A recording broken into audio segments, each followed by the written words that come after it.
Барлықтарыңызға сәлем. Менің есімім Алимхан. Алгебра және геометрия мұғалімі болып жұмыс істеймін. Бүгін біз математикаға байланысты фильмдерді көреміз және оларды талқылаймыз.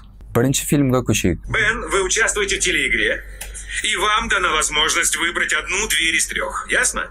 За одной из дверей новый автомобиль, за двумя другими самокаты. Какую дверь выберете? Номер 1. Бен выбрал дверь номер 1.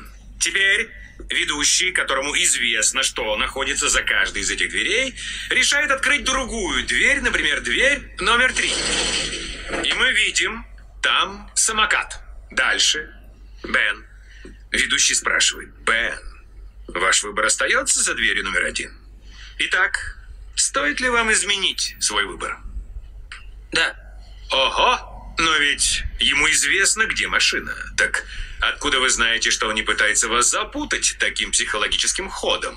Ну, меня это не волнует. В смысле, мой ответ основан на статистике, на замене переменной. На замене переменной? Это был простой вопрос. Но он все изменил. Поясните. Ну, в первый раз вероятность правильного выбора составляла 33,3%. Но после того, как он откроет одну из дверей, она составит 66,7%, если я изменю свой выбор.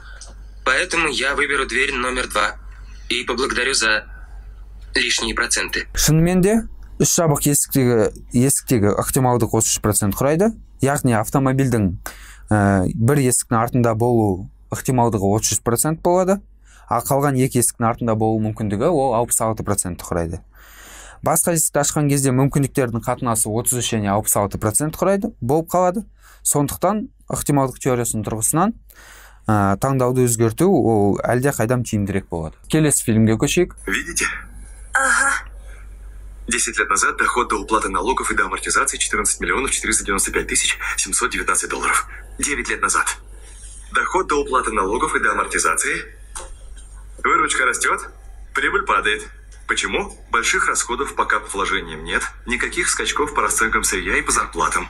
8-й год. Прибыль и выручка растут, но почему-то непропорционально. X не равен Y. 6-й, 5-й, 4-й, 3-й. Деньги идут, но есть утечка. Итак, 6 миллионов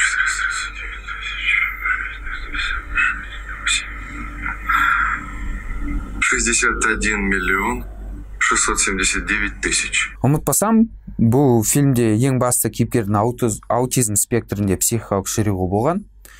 Сондықтан оған үлкен сандармен жұмыс жасау оңайырақ келген. Бірақ осындай дағдыны шын өмірде де дамытуға болады. Менің білуімше, бұл жағдайда менталды арифметикамен айналысу бізге өте жақсы көмектеседі. Фильмдерді қараңыздар, сабақ оқыңыздар және үйде жатпаңыздар.